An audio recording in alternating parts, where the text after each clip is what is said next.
আসসালামু আলাইকুম। নমস্তে নমস্তে বন্ধুরা, আজকের এই ভিডিওতে আমরা ইন্টেলিজেন্স পার্ট 1 নিয়ে আলোচনা করব। আমি আশা করি সবাই ইন্টেলিজেন্সের বিষয়ে সামান্য অবগত আছেন। তারপরেও আমরা ইন্টেলিজেন্সের বেসিক তত্ত্বগুলো বোঝার চেষ্টা করব। দেখেন বন্ধুরা, বুকিমগণে হইতে রাখিদা intelligence is a ability to learn something. According to Bukimgong,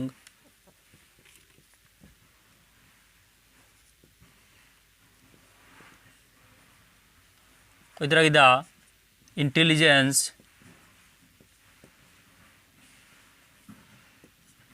is a ability to learn something. কোনো কিছু শেখার ক্ষমতা, কোনো কিছু করার ক্ষমতা, নতুন কিছু শেখার ক্ষমতার নাম হচ্ছে ইন্টেলিজেন্স। তাছাড়াও বিভিন্ন সাইকোলজিস্টে বিভিন্নভাবে ইন্টেলিজেন্সের বর্ণনা করেছেন, কিন্তু আমরা যদি সেটার রেসিপি বাহির করি তাহলে দেখা যায় যে কিচ্ছু করার নামও কিনা ইন্টেলিজেন্স। যদি কিচ্ছু করার ক্ষমতা দেখে, কোনো কিছু করার ক্ষমতার নামও ইন্টেলিজেন্স বা বুদ্ধি। তাহলে এখন আমরা বুঝেছি যে ইন্টেলিজেন্স কী বা ইন্টেলিজেন্স কারে হয়।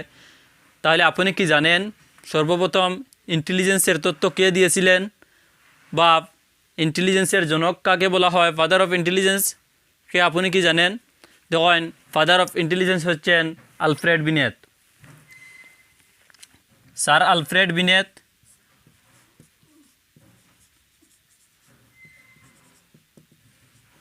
হচ্ছেন ফাদার অফ ইন্টেলিজেন্স।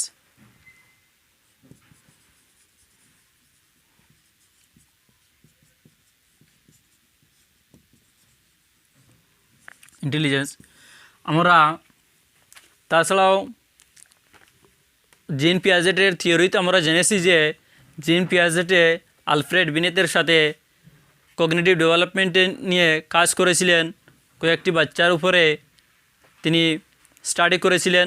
স্টাডি করে বলেছিলেন যে বাচ্চাগুলায় আলাদা চিন্তাধারা রাখে, যে বাচ্চাগুলায় ভুল উত্তর দিয়েছে, সেই বাচ্চাগুলোর উপর স্টাডি করা জিন পিয়াজেটের মতে উচিত। কেননা সেই বাচ্চাগুলায় দৈনন্দিন জীবন থেকে, সাধারণ মানুষ থেকে আলাদাভাবে চিন্তা করতে পারে।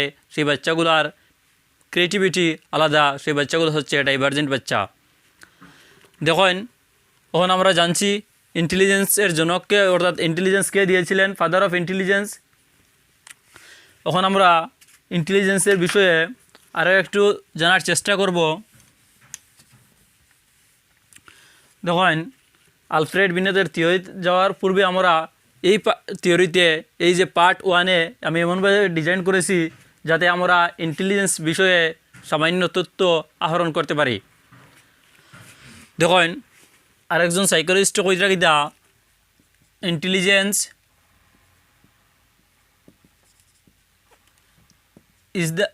is a ability to learn and do something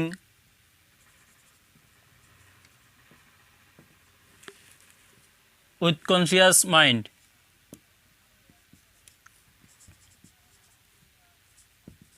With conscious mind. দেখেন, আমাদের মনে সাধারণত দুটি পার্ট রয়েছে। একটা হচ্ছে কনসিয়াস পার্ট আর অন্যটা হচ্ছে সাবকনসিয়াস পার্ট। অনেক বড় বড় মানুষের কথা হচ্ছে যে একজন মানুষের যে দুইটি পার্ট রয়েছে মাইন্ডে, সাবকনসিয়াস অ্যান্ড কনসিয়াস মাইন্ড। একজন মানুষের যদি তার কনসিয়াস মাইন্ড ইউজ করার সাথে সাথে সাবকনসিয়াস মাইন্ড যদি মানুষ ইউজ করতে পারে, তাহলে সব মানুষই গিফটেড বাচ্চার মতো কাজ করবে, ক্রিয়েটিভ বাচ্চার মতো কাজ করবে। একজন মানুষ আলবার্ট আইনস্টাইনও হতে পারবে যদি মানুষের সাবকনসিয়াস মাইন্ড দিয়ে কাজ করতে পারে। কিন্তু একজন মানুষে থিঙ্কিং, চিন্তাধারা করতে হলে মানুষের কনসিয়াস মাইন্ডের প্রয়োজন হয়। সাবকনসিয়াস মাইন্ডে চিন্তাধারা করতে পারে না, সেটাই অটো সাজেশনে কাজ করে। দেখেন, সেদিকে আমরা যাব না। অন্য একজন সাইকোলজিস্ট কইরা intelligence is A ability to learn and do something with conscious mind. কইরা মানুষের যে চেতন মস্তিষ্ক রয়েছে, চেতন মস্তিষ্কের দ্বারা চিন্তা করে যে মানুষের কিছু করার, কিছু শেখার অ্যান্ড কিছু চিন্তাধারা করার ক্ষমতার নাম হচ্ছে বুদ্ধি। বুদ্ধি কি? যদি বুদ্ধি কি এক্সামও আসে থাকে তাহলে আমরা বলবো যে বুদ্ধি হচ্ছে কনসিয়াস মাইন্ড দ্বারা কোনো কিছু করার ক্ষমতার নামও বুদ্ধি। দেখুন, অ্যাকর্ডিং টু সিগমন্ড ফ্রয়েডে কইরা কিতা একজন মানুষের মস্তিষ্কে সাধারণত 3টি পার্ট রয়েছে। আমরা জানি সাধারণত 2টি পার্ট রয়েছে, কিন্তু সিগমন্ড ফ্রয়েডে কইরা কিতা একজন মানুষের মস্তিষ্কে 3টি পার্ট রয়েছে। According to Sigmund Freud,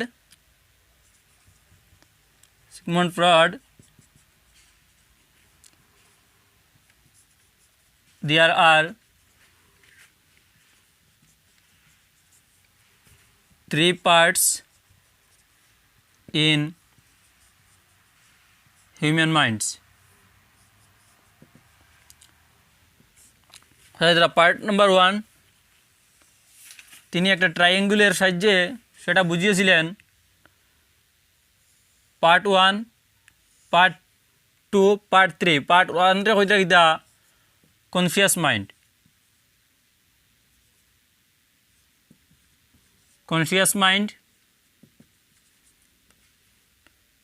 part 2 subconscious mind,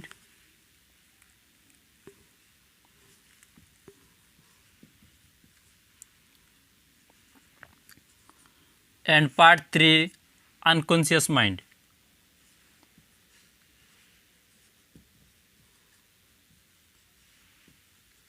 দেখুন, প্রথম পার্টে কইরা কিতা এই যে পার্ট, এই পার্টে কইরা কিতা কনসিয়াস মাইন্ড, চেতন মন বা চেতন মস্তিষ্ক। দ্বিতীয় পার্টে কইরা কিতা সাবকনসিয়াস মাইন্ড, অর্ধচেতন মস্তিষ্ক বা অর্ধচেতন মন। আর তৃতীয় যেটা পার্ট রয়েছে সেই পার্টে সিগমন্ড ফ্রয়েড বলেছিলেন আনকনশিয়াস মাইন্ড। অ্যাকচুয়ালি মূলত আমরা জানি একটা মানুষের মাইন্ডে 2টি পার্ট রয়েছে, কনসিয়াস অ্যান্ড সাবকনশিয়াস। তাহলে সেখানে সিগমন্ড ফ্রয়েডে যে আনকনশিয়াস মাইন্ড রয়েছে সেটাকে আরেকটি পার্টে বিভক্ত করেছিলেন। সাধারণত আমরা 2টি মাইন্ড নিয়ে স্টাডি করার জরুরত, কিন্তু আসাম টেটের জন্য সেটা যে মাইন্ডের কতটি পার্ট রয়েছে সেটা আমাদের এক্সামে আসবে না, কারণ সেটা আমাদের সিলেবাসে নেই। সেই জন্য সেটা আমি ডিসকাস করব না।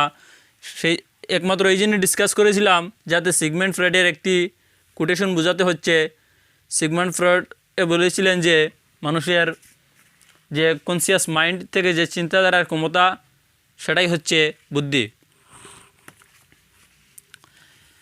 দেখুন, আমরা জানি যে একজন মানুষের আইকিউ অর্থাৎ ইন্টেলিজেন্স কোয়েশন্ট যেটা সেটা হচ্ছে কনস্ট্যান্ট। আচ্ছা, আইকিউর ফুল ফর্মটা লেখে নিন। ইন্টেলিজেন্স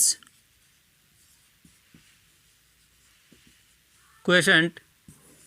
দেখুন যে আইকিউ যেটা মানুষের আইকিউ হচ্ছে ফিক্সড। একটা মানুষের আইকিউ যদি 140+ বা 130 যদি হয়, কোনো মানুষের আইকিউ যদি 130 হয়, তাইলে ওই মানুষের যদি বুড়া বয়স্ক অর্থাৎ প্রাপ্ত বৃদ্ধকালেও মানুষের আইকিউ বদলিবে না, যেটা রয়েছে সেটাই হবে। একটা 5 ইয়ার্সের বাচ্চার যদি আইকিউ 130 হয়, তাইলে সেই বাচ্চা যখন 80 ইয়ার্সে পৌঁছে যাবে তখনও বাচ্চার আইকিউ 130 রয়ে যাবে। কিন্তু মনোবিজ্ঞানীদের মতে আইকিউ যদিও আনচেঞ্জেবল হয়, কিন্তু আইকিউ ডেভেলপ করার প্রয়োজন। বাচ্চার আইকিউ ডেভেলপ করতে হলে এনভায়রনমেন্টের প্রয়োজন। আমরা জিএন পিয়াজেটের অ্যান্ড সোশিয়াল থিওরি বুঝেছিলাম যে 2টা টুইন্স বাচ্চার গল্প নিয়ে, যদি 2টা টুইন্স বাচ্চাকে দুটা টুইন্স বাচ্চা বলতে আইডেন্টিক্যাল টুইন্সের কথা আমি বলছি। সেখানে 2টা টুইন্স বোন যদি একটা ঘরে থাকে, আর 2টা টুইন্স বাচ্চা যদি আনফর্চুনেটলি একটা বাচ্চা যদি শহরে বড় হয় অ্যান্ড অন্য বাচ্চাটা যদি বিহারের মতো জায়গায় যদি বড় হয়, তাহলে অবশ্যই বিহারের বাচ্চাটার চিন্তাধারার ক্ষমতাটা অনেক কম হবে শহরের বাচ্চা থেকে। অ্যান্ড ইমোশনালি স্ট্রং হবে না। এর একমাত্র কারণ হচ্ছে সোসাইটি, সোশিয়াল ডেভেলপমেন্ট। বাচ্চার যতক্ষণ পর্যন্ত সোশিয়াল ডেভেলপমেন্ট হবে না ততক্ষণ পর্যন্ত বাচ্চার আইকিউ ডেভেলপড হবে না, কিন্তু আইকিউ কনস্ট্যান্ট। দেখেন তাছাড়াও IQ is a part of development. IQ is the part of development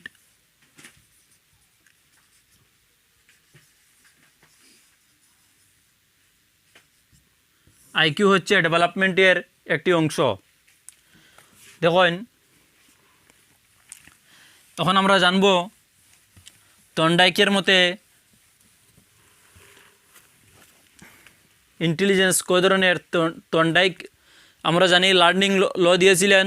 থর্নডাইকে একটা বিড়ালে কীরকম লার্ন করে, একটা বিড়ালে কীরকম পিঞ্জিরায় শিক্ষা ধারণ করেছিল, শিক্ষা গ্রহণ করেছিল একটা বিড়ালে ট্রিয়াল অ্যান্ড এরর মাধ্যমে। থর্নডাইকে ট্রিয়াল অ্যান্ড এরর থিওরি দিয়েছিলেন। আর এই তাছাড়াও থর্নডাইকে ইন্টেলিজেন্সের উপর সামান্য স্টাডি করেছিলেন। দেখেন অ্যাকর্ডিং টু থর্নডাইক,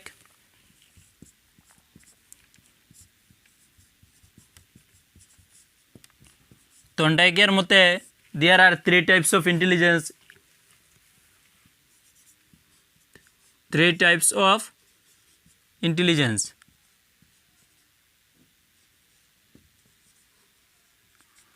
থর্নডাইকের মতে হচ্ছে 3 ধরনের ইন্টেলিজেন্স। নাম্বার 1 সোশিয়াল ইন্টেলিজেন্স, যেটা হচ্ছে সামাজিক বুদ্ধি।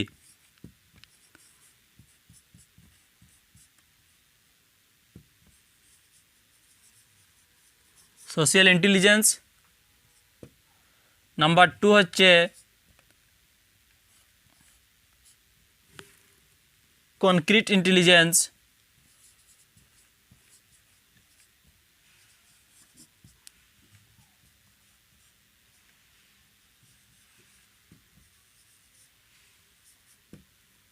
অ্যান্ড নাম্বার 3 হচ্ছে অ্যাবস্ট্রাক্ট ইন্টেলিজেন্স।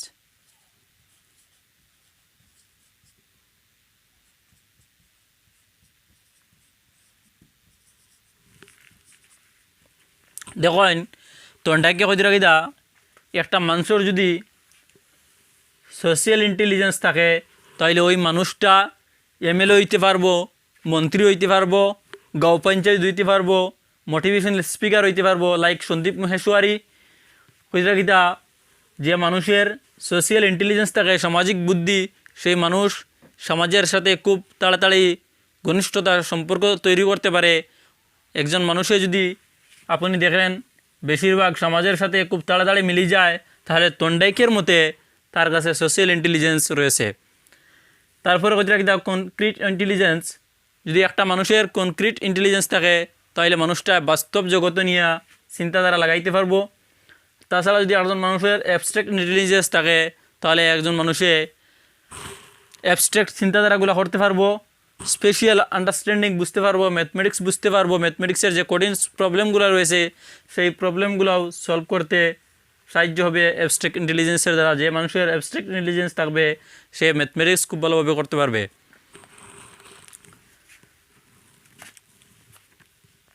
দেখেন তাছাড়াও শেপ অফ ইন্টেলিজেন্স যদি এক্সামে আসে তাহলে শেপ অফ ইন্টেলিজেন্স হচ্ছে অ্যাটমের মতো। আমরা কেমিস্ট্রিতে পড়েছি স্ট্রাকচার অফ অ্যাটম, সেটা হচ্ছে অ্যাটমের স্ট্রাকচার। শেপ অফ ইন্টেলিজেন্স হচ্ছে অ্যাটমের মতো।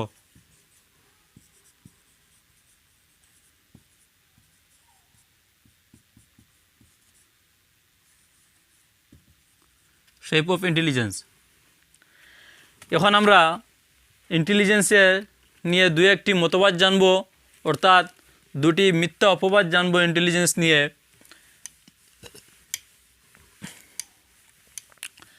দেখুন আজকে আমি আপনাদেরকে সিটেটের অ্যান্ড আসাম টেটের ক্লাস করাচ্ছি, আর কালকে যদি আমি জেলের মধ্যে ঢুকে যাই বা কোনো একটা খারাপ কাজ করে নেই তাহলে কি আমি দায়ী?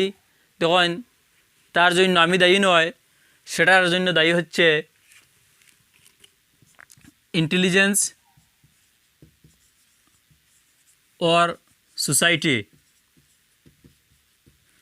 তখন সেটার জন্য ইন্টেলিজেন্স দায়ী না সোসাইটি দায়ী, তখন সেটার মধ্যে আপনি কোনোটাও কেউ সম্পূর্ণভাবে দায়ী করতে পারবেন না। সেটা হচ্ছে সিচুয়েশন। মানুষের সিচুয়েশনে যেভাবে কাজ করবে সেইভাবে মানুষের চিন্তাধারা করবে।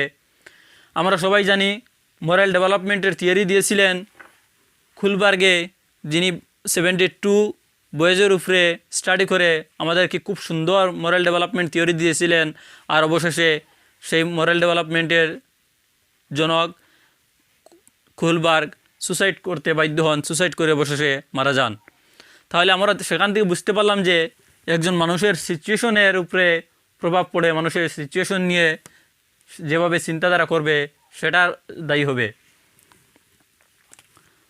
দেখেন, misconception about intelligence.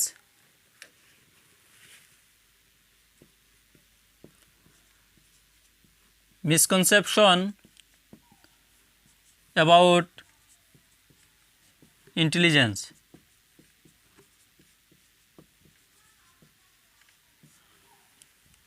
Number 1, memory is not intelligence, but a sharp memory is a sign of good intelligence. খরগিদা মেমোরি বুদ্ধি নয়, কিন্তু একটা ধারালো মেমোরি একটা ভালো বুদ্ধির symbol. Memory is not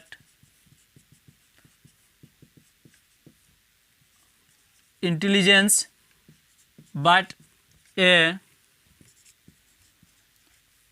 sharp memory is a sign of good intelligence.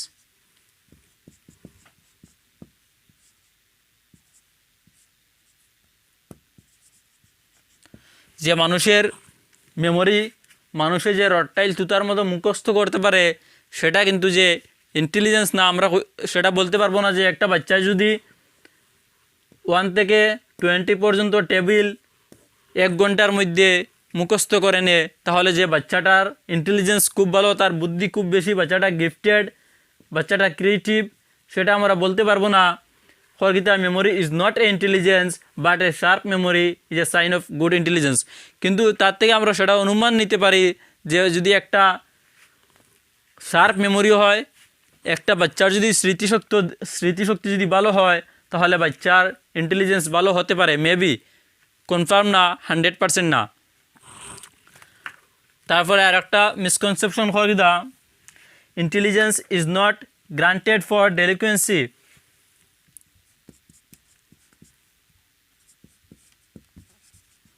Intelligence is not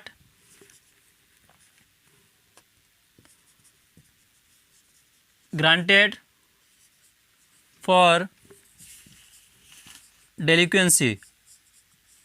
Delinquency মানে হচ্ছে অপরাধ। খরগিদা আমি একটু পূর্বেই বলেছি যে একটা মানুষ যদি হঠাৎ খারাপ কাজ করে ফেলে, মানুষটা আগে ভালো ছিল কিন্তু হঠাৎ একদিন খারাপ কাজ করে ফেলেছে, সেই জন্য মানুষের বুদ্ধি দায়ী নয়, মানুষের ওই যে সিচুয়েশন, তার সোসাইটির উপরে যে সিচুয়েশন চলে সেই সিচুয়েশনটা দায়ী। For the intelligence is not granted for delinquency. একটা বাচ্চা যদি ক্লাসরুমে অপরাধ করে, ক্লাসে দৌড়াদৌড়ি করে, তাহলে বাচ্চার ইন্টেলিজেন্স দায়ী নয়। হয়তো বাচ্চার ADHD প্রবলেম হতে পারে, attention deficit hyper activity disorder যদি হয়, তাহলে একটা বাচ্চা ক্লাসও দৌড়াদৌড়ি করতে পারে, তার জন্য বাচ্চার যে বুদ্ধি দায়ী সেটা নয়। বন্ধুরা, ওখানে আমরা ইন্টেলিজেন্সের বিষয়ে অনেক বুঝেছি। ওখানে আমরা জানব ইন্টেলিজেন্স বুদ্ধি কিভাবে নির্ণয় করা হয়।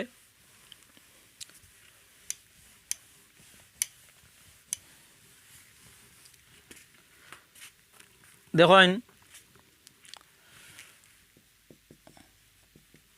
ফাদার অফ ইন্টেলিজেন্স হচ্ছেন আলফ্রেড বিনেথ।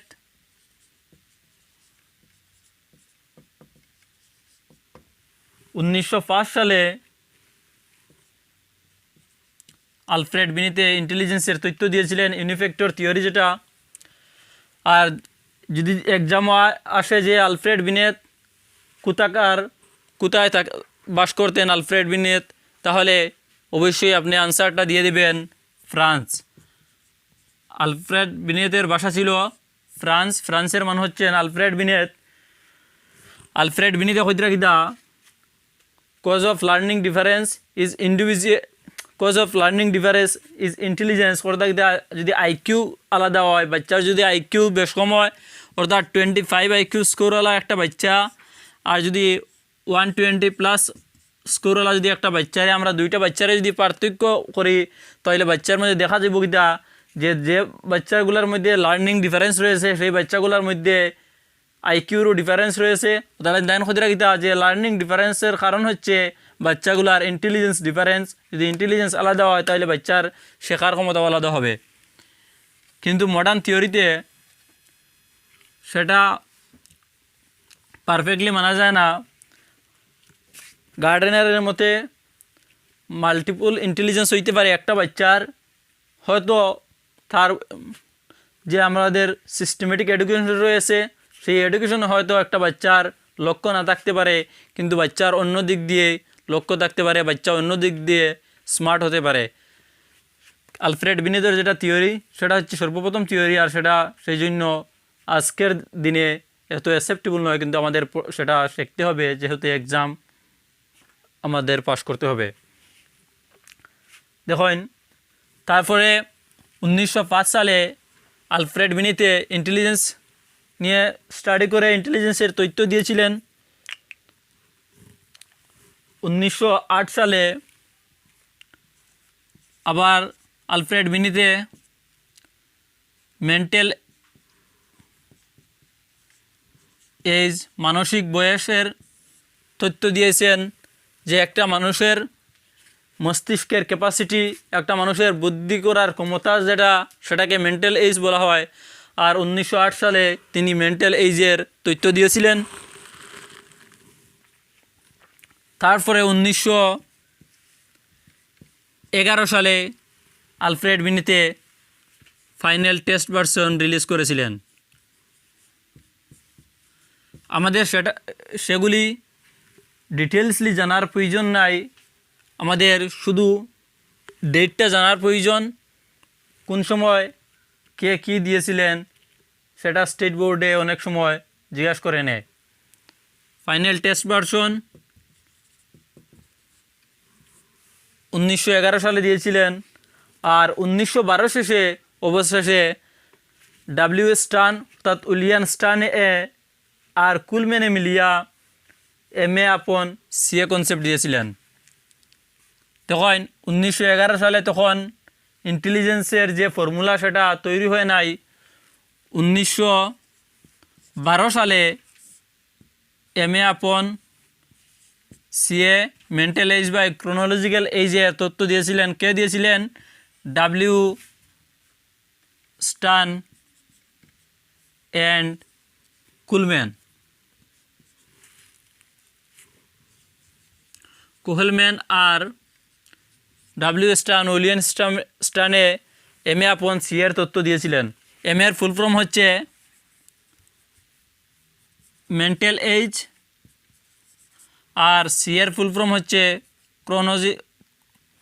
ক্রোনোলজিক্যাল এজ, অর্থাৎ মানসিক বয়স আর বাচ্চার বায়োলজিক্যাল এজ অর্থাৎ বাচ্চার জন্মগত যে বয়স সেটাকে ক্রোনোলজিক্যাল এজ বলা হয়। ক্রোনোলজিক্যাল এজ বা অনেক সময় বায়োলজিক্যাল এজ বলা হয়।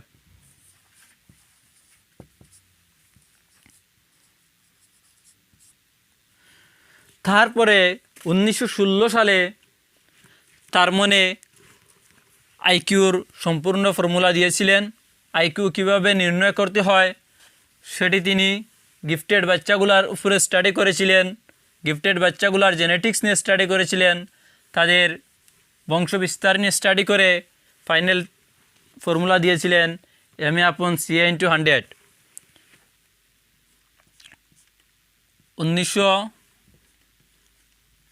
2016 সালে অর্থাৎ 1916-এ আইকিউ ইকুয়াল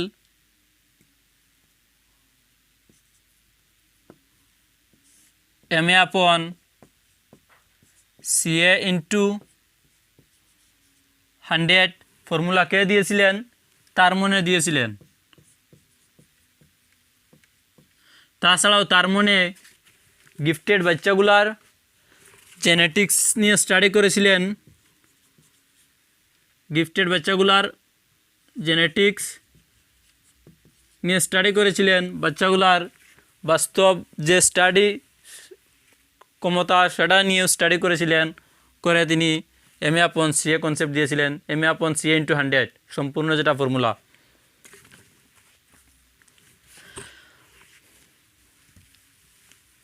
তারপরে তার মনে একটা সম্পূর্ণ টেবিল দিয়েছিলেন আইকিউ কীভাবে নির্ণয় করতে হয়। সেই টেবিল আমরা পরবর্তীতে আলোচনা করব আজকের এই ক্লাসের শেষের দিকে। দেখুন, এখন আমরা জানার প্রয়োজন যে আইকিউ টেস্ট কীভাবে করা হয়।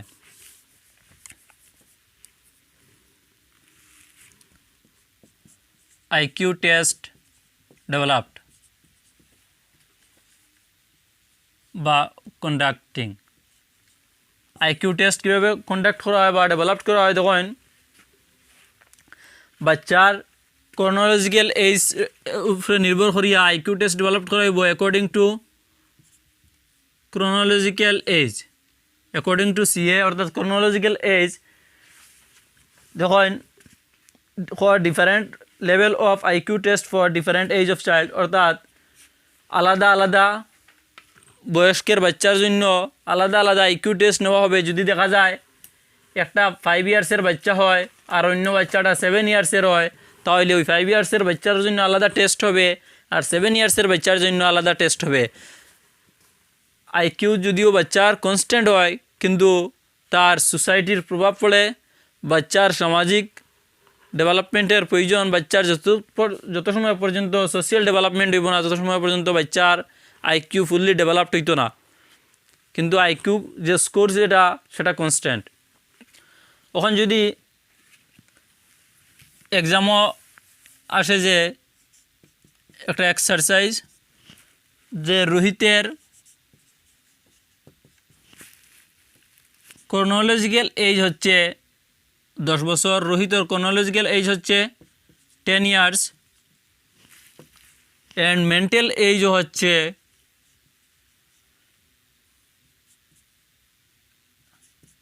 10 ইয়ার্স, এটাকে আমরা MA বলি। তাহলে রোহিতের আইকিউ কত হবে? যদি রোহিতের mental age and chronological age সমান হয়, তাহলে রোহিতের আইকিউ স্কোর কত হবে?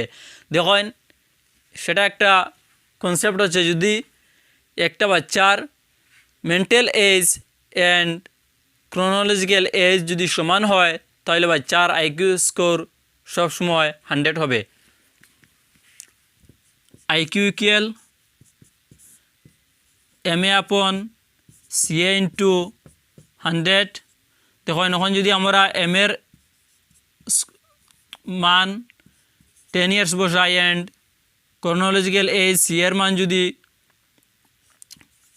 10 ইয়ার্স বসাই অ্যান্ড ইন্টু যদি 100 করি, তাহলে দেখুন 10 শেষ আর নিচে 1 into 100 বাড়িব, তখন বাচ্চার আইকিউ স্কোর হয়ে যাব গিয়া 100। কিন্তু প্রশ্ন হচ্ছে, যদি বাচ্চার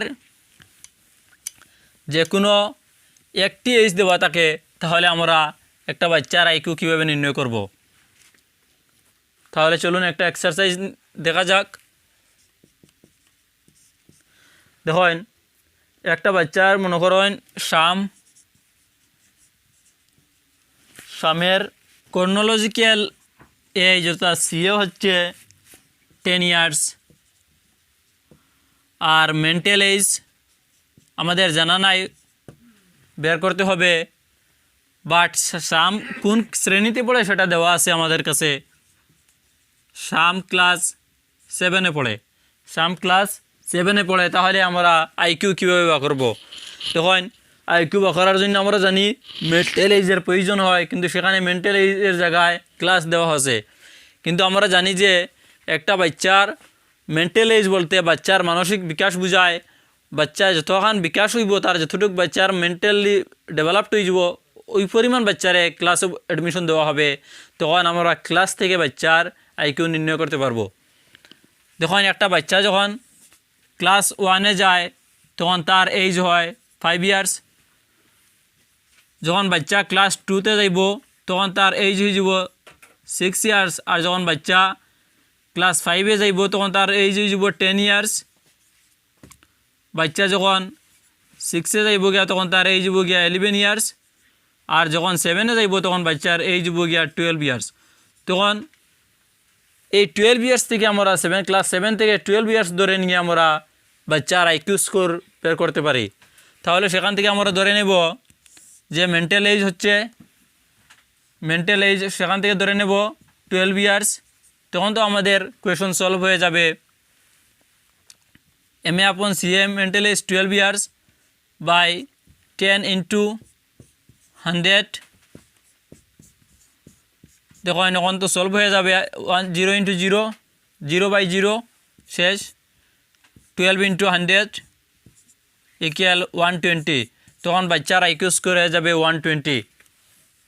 আশা করি আইকিউ ক্যালকুলেশন আপনারা খুব ভালোভাবে বুঝেছেন। আচ্ছা, এখন একটা প্রশ্ন হচ্ছে, যদি কোয়েশন পেপারে এসে থাকে হোয়াট ইজ আইকিউ, দেখুন আমরা এমনভাবে আনসার করতে হবে যেমন কোয়েশন তেমন আনসার, যেমন কোয়েশন তেমন আনসার। What is IQ?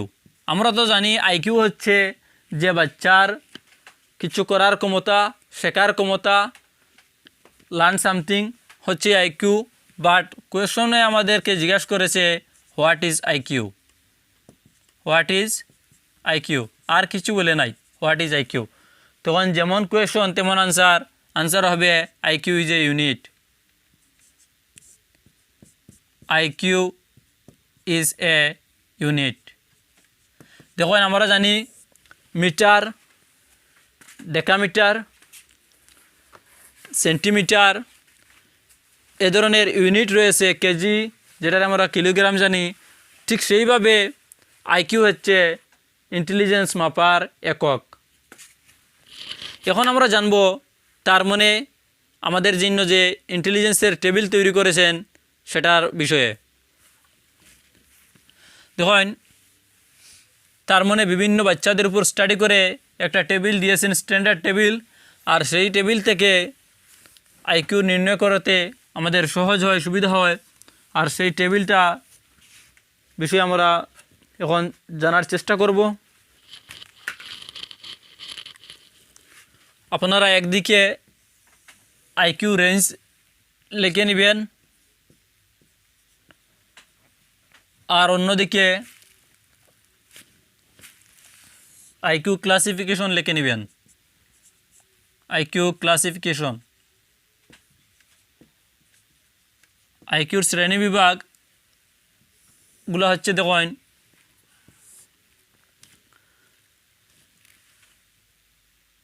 তার মনের মতে বাচ্চার যদি ইন্টেলিজেন্স কোয়েশন, বাচ্চার যদি আইকিউর পরিমাণ 140+ হয় তখন বাচ্চা গিফটেড বা জেনিয়াস অর্থাৎ ভগবানের দেওয়া স্পেশাল বাচ্চা বলে ধরে নেওয়া হবে। যদি বাচ্চার আইকিউ 140+ হয় তখন তার বলা হবে গিফটেড বা জেনিয়াস, গিফটেড বা জেনিয়াস। দেখুন তখন ওই বাচ্চা যে একটা বাচ্চা যদি গিফটেড বা জেনিয়াস হয় তখন আমরা তাদেরকে বাংলাতে কি বলবো? তখন বাংলাকে তাদেরকে প্রতিভাশালী বলবো,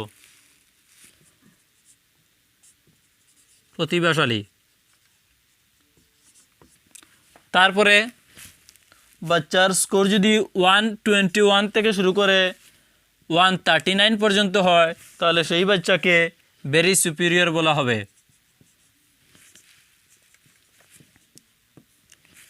ভেরি সুপিরিয়র, আর যেটাকে অতি শ্রেষ্ঠ বলে বাংলাতে জানা যায়।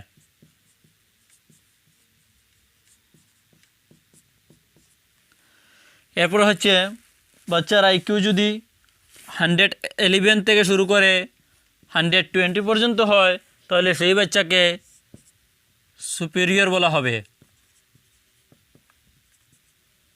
অর্থাৎ শ্রেষ্ঠ, একটা হচ্ছে অতি শ্রেষ্ঠ আর অন্যটা হচ্ছে শ্রেষ্ঠ। তারপরে যদি বাচ্চার আইকিউ স্কোর 91 থেকে শুরু করে 110 পর্যন্ত হয় তাহলে সেই বাচ্চাকে এভারেজ বলে ধরা হবে, যেটাকে আমরা সামান্য বলে জানি। তারপরে বাচ্চার আইকিউ যদি 81 থেকে শুরু করে 90 পর্যন্ত হয় তাহলে সেটাকে বিলো এভারেজ বলে ধরা হবে, যেটাকে আমরা সামান্য থেকে নিচে বলে ধরি বিলো এভারেজ, সামান্য থেকে কম।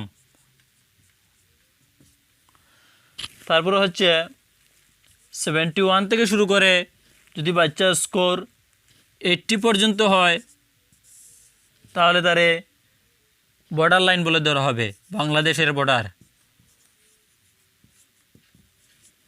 অর্থাৎ প্রান্তীয় বা প্রান্তিক। দেখো নেক্সট হচ্ছে বাচ্চার আইকিউ যদি বিলো 70 হয় অর্থাৎ 70-এর যদি নিচে হয় তাহলে সেটাকে ডেফিনাইট ফেবল মাইন্ডনেস বলে ধরা হবে, নিশ্চিতভাবে মন্দবুদ্ধি।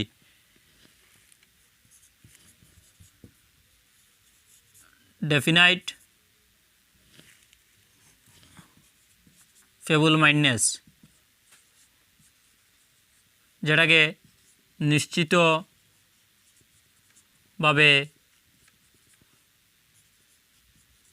মন্দ বুদ্ধি বলে জানা যায়। দেখেন তারপরে হচ্ছে যদি বাচ্চার আইকিউ 51 থেকে শুরু করে 70 পর্যন্ত হয় তাহলে সেই বাচ্চাকে মরন্স বলে জানা যাবে, যেটাকে মূর্খ বলে আমরা জানি বাংলাতে, মরন্স, তাকে বাংলাতে বলা হবে মূর্খ। তারপরে যদি বাচ্চার আইকিউ 26 থেকে শুরু করে 50 পর্যন্ত হয় তাহলে বাচ্চাকে এমবেসাইলস বলা হবে, যেটাকে মহামূর্খ বলে আমরা জানি।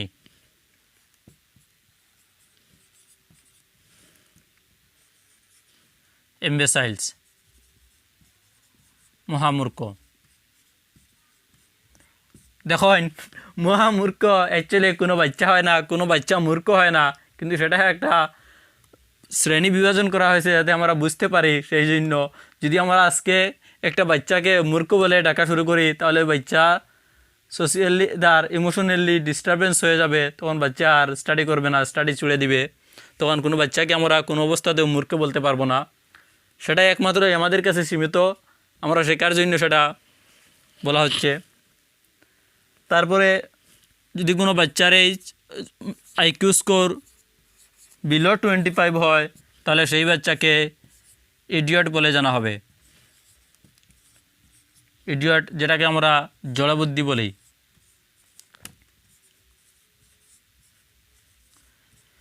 দেখেন তখন আমরা তো জেনে নিয়েছি তার মনের আইকিউ বিভাজন। যদি বাচ্চার আইকিউ স্কোর 140+ হয় তাহলে বাচ্চাকে আমরা গিফটেড বা জেনিয়াস বলে জানি। দেখেন একটা যদি গিফটেড বাচ্চা হয় তাহলে ওই বাচ্চা স্বাভাবিকভাবে জন্মগতভাবে কিছু লক্ষণ থাকতে পারে, যে 100% থাকবো সেটা নয়, মেবি বেশিরভাগ থাকতে পারে। একটা বাচ্চা সাধারণত তার মাথা বড় হতে পারে, বাচ্চার ফিজিক্যাল ডেভেলপমেন্ট খুব তাড়াতাড়ি হতে পারে, নর্মাল বাচ্চা থেকে একটা বাচ্চা খুব তাড়াতাড়ি হাঁটা শিখতে পারে, কথা বলা শিখতে পারে, যদি বাচ্চাটা গিফটেড হয়, আল্লাহর দানীয় যদি হয়। তারপর হচ্ছে যে বাচ্চা যদি 21 থেকে শুরু করে 139 হয় তাহলে ভেরি সুপিরিয়র, যেটা গিফটেডের নিচে ধরা হবে। সেইভাবে আমরা বিভাজন করতে করতে লাস্টের দিকে গিয়ে মরন্স, এমবেসাইলস আর ইডিয়ট দেখব। তখন এমবেসাইলস যেটা সেটাকে মহামূর্খ বলা হয় আর ইডিয়টরে জড়বুদ্ধি বলা হয়। কিন্তু এই যে ইডিয়ট বাচ্চাগুলা, জেনিয়াস বাচ্চাগুলা, মহামূর্খ বাচ্চাগুলা, সব বাচ্চাগুলো হচ্ছে ক্রিয়েটিভ, যে প্রতি বাচ্চার মধ্যে এমন একটা ক্ষমতা রয়েছে যে প্রতিটা বাচ্চায় কিছু না কিছু ওই জগতে করতে পারে। এই দুনিয়ার জন্য বাচ্চায় এমন একটা কাজও হয়তো করে নিতে পারে যে কাজের জন্য পুরা জিন্দগিটা পুরা দুনিয়াটা বদলে দিতে পারে বাচ্চাটায়। দেখুন আলবার্ট আইনস্টাইন, প্রথমে কেহ ভাবতে পারেনি যে আলবার্ট আইনস্টাইন গিফটেড বাচ্চা ছিলেন, রবীন্দ্রনাথ ঠাকুর গিফটেড বাচ্চা ছিলেন। কোনো মানুষই সেটা চিন্তা করতে পারেনি, মানুষের চিন্তার বাইরে ছিল, beyond the limits of thinking, মানুষের চিন্তার বাইরে ছিল। রবীন্দ্রনাথ ঠাকুরে অনেক সময় পড়া থেকে বাঁচার জন্য শীতের দিন ঠান্ডা মোজা পায়ে ভিজিয়ে লাগিয়ে রাখতেন যাতে জ্বর হয়ে যায় আর যা স্কুলটাতে যাতে বাধা পড়ে যেতে, সেই জন্য রবীন্দ্রনাথ ঠাকুরে পায়ের মধ্যে ভেজা মোজা পরিয়ে থাকতেন। আলবার্ট আইনস্টাইন স্কুলের মধ্যে শিক্ষা গ্রহণ করতেন না, লাস্টের বেঞ্চে বসে থাকতেন। তখন আলবার্ট আইনস্টাইনের টিচার একদিন মাকে বলেছিলেন যে চিঠির মাধ্যমে যে তোমার বাচ্চা জিন্দগিতে আর পড়া হবে না, তোমার বাচ্চাটা একটা মূর্খ বাচ্চা। তখন আলবার্ট আইনস্টাইনের মা এই চিঠিটা দেখে আলবার্ট আইনস্টাইনকে বলেছিলেন যে বাবা, আজ থেকে তোমার স্কুলে যাওয়ার আর প্রয়োজন নাই, তোমাকে শিক্ষা দান করার এই দুনিয়াতে টিচার নাই, এই জগতের টিচার এমন টিচার নাই, তোমার থেকে বড় কোনো টিচার নাই, তুমি শিখতে হবে নিজের থেকে, নিজে নিজে শেখার চেষ্টা করো। তখন আলবার্ট আইনস্টাইন নিজে নিজে শিক্ষা গ্রহণ করেছিলেন আর শিক্ষা গ্রহণ করে আজকে সমস্ত বিশ্বটা বদলে দিয়েছেন। আমরা লাইট না ছাড়া ভাবতেই পারি না, যিনি লাইটের ফর্মুলা দিয়েছিলেন mc² এর ফর্মুলা। তখন আমরা যে কোনো বাচ্চাকে মূর্খ বলতে কোনো অবস্থাতেই পারবো না। দেখুন তখন আমরা আলবার্ট আইনস্টাইনের গল্প থেকে সেটা বুঝতে পারি যে একটা ইডিয়ট বাচ্চারা যদি আমরা শিক্ষা দেই তাহলে সেই বাচ্চাটা শিক্ষা গ্রহণ করে কোনো কিছু জীবনে করতে পারে। তখন আমরা মূল জায়গায় যাই। ইডিয়ট বাচ্চাকে ডিপেন্ডেন্ট বলে জানা যায়, অর্থাৎ একটা যদি ইডিয়ট বাচ্চা হয় তাহলে ওই বাচ্চাকে আপনি যা বলবেন সেটা করবে, বাচ্চায় নিজের থেকে কিচ্ছু করার ক্ষমতা থাকবে না, বাচ্চায় নিজে নিজে কিচ্ছু করার ক্ষমতা সেই বাচ্চার কাছে থাকে না যদি ইডিয়ট বাচ্চা হয়। তখন ওই বাচ্চারে নার্সিং কেয়ারের জরুরত হয়,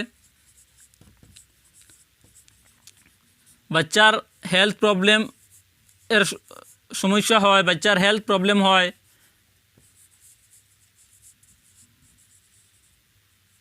অনেক সময় বাচ্চার শারীরিক ফিজিক্যাল প্রবলেম হয়ে যাবে, বাচ্চার নার্ভাস সিস্টেম রিলেটেড প্রবলেম থাকবো, বাচ্চার যে নার্ভ রয়েছে নার্ভের প্রবলেম থাকবো যদি বাচ্চা বিলো 25 হয়।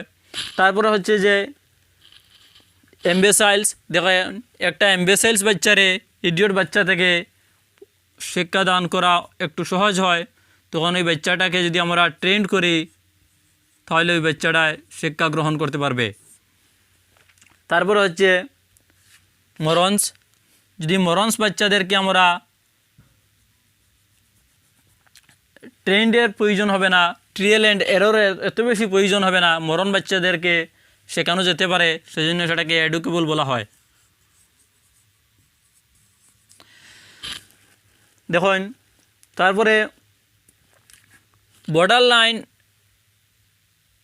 অ্যান্ড ডেফিনাইট ফেবল মাইন্ডনেস, আমরা যদি একটা ক্লাসে বাচ্চাগুলারে বিভাজন করি তাহলে আমরা ওই ক্লাসে দেখতে পারবো যে প্রায় 50% বাচ্চা বর্ডার লাইন আর ডেফিনাইট ফেবল মাইন্ডনেসের মধ্যে এসে যায়,